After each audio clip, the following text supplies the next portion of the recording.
Hey, Nissan Deneta here from The Good Life Redefined, and today we're in an adventure episode, and I would like to talk about a little bit of a different adventure in the night, or adventure in the dark. In the past, I really didn't like the dark. I was afraid of the dark in a way. I didn't like to go in dark places, for sure not in nature. It just didn't feel safe in a way, I don't know. Quite a few years ago, I was doing the Camino de Compostela, which is an 800 kilometers walk, or a pilgrimage if you want, from France all the way through the Pyrenees in Spain, all the way to a little town called Santiago de Compostela. And at one point, somewhere in the middle of the Camino, in the middle of the path, this fear of the dark came up, and I realized that I need to confront it, or I would choose to confront it. And what I decided to do is, instead of walking during day, like I always did, I decided to walk from midnight until whenever I get there at 4 o'clock, 5 o'clock in the morning. So it was a lot about, taking a lot of deep breaths, and actually it was a wonderful experience. I went in the dark, I could experience all my fears. There were some animals howling in the distance, and that kind of shook me a little bit. There were sometimes noises that I didn't recognize. It was totally empty. It was in between towns and fields and forests, and it was all new for me, and it was all scary but also exciting. And every time that I could take another part of the path and I arrived to somewhere else, or I could see the moon or the stars, something became bigger and bigger in me, something becomes more and more open. And at one point I realized that I'm not afraid anymore. I'm feeling actually excited. I'm feeling at ease and comfortable with the darkness. It became a new friend, if you want. So I'm going to offer you now a few ways how you can experience some adventure in the dark. It goes without saying that you need to keep yourself safe, so I'm not going to go into all the safety precautions. You do what you need to do. You know where you're going to go, so make sure that you're safe. You want to experience the excitement and maybe a little bit of the scary bit of being in the dark, but you don't want to make it unsafe or dangerous. So here are a few ways that you can do that. So the first one is what I call night safari. I did a lot of night safaris in my life, both in Africa, in real safaris that I took the night safaris. I did it in other places. I did a lot of night dives, which are wonderful, wonderful. Scuba diving in the dark, it's an amazing experience, probably my best dives ever.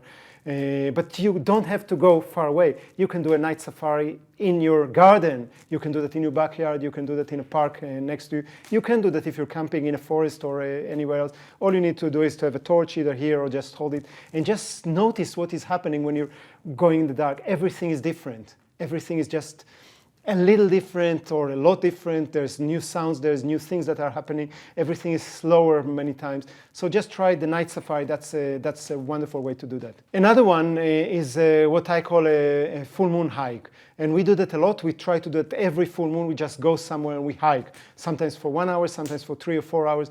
And the full moon creates, at least where we are here in Tenerife, in the mountains, there is no light pollution whatsoever. So when we have a full moon, it's almost like daylight, but it comes with very, very strong shadows. And when we walk in the mountains or even in the forest just next to us, it all becomes very dramatic. So having a full moon hike, it's a wonderful, wonderful way to get an adventure in the dark. The third one is go and have a night picnic. And this one, I suggest you do it actually in a city, in a place where there is things happening, when there are lights that are coming, when maybe there are cars that are passing, maybe there are the people of the night that are going around. So just take with you something to eat, something to drink maybe, and just sit on a bench somewhere in the city and just watch the nightlife goes on in front of your eyes. This is a wonderful experience to experience your own town or city in a totally different light, if you want. The next one is actually the opposite of the full moon hike, and that's one that you want to do when there is no moon or there is very, very small moon, and where the stars are shining the brightest. And if weather permits, because it's not always handy, but if weather permits, you just want to go out anywhere that there's no light pollution, and you can just look up in the sky and watch the stars. And if you're feeling extra adventurous or extra feeling like learning something, then there's lots of apps out there that you can put for your mobile phone that will actually identify you, all the constellations and the stars and the planets and even the satellites that are passing by. And it's kind of interesting to watch the night sky that before they just look like, black with a few white spots, and suddenly you can see something is happening there. So this is a really, really cool adventure. We like to do it a lot. The next one is actually happening at the end of the night. You want to go as early as possible, probably an hour before sunrise, to a place where you can see the sunrise. So you want to sit yourself or put yourself somewhere facing the sunrise, and just wait until slowly the colors are starting to change until it becomes brighter and brighter, and just allow yourself to feel the new day dawning.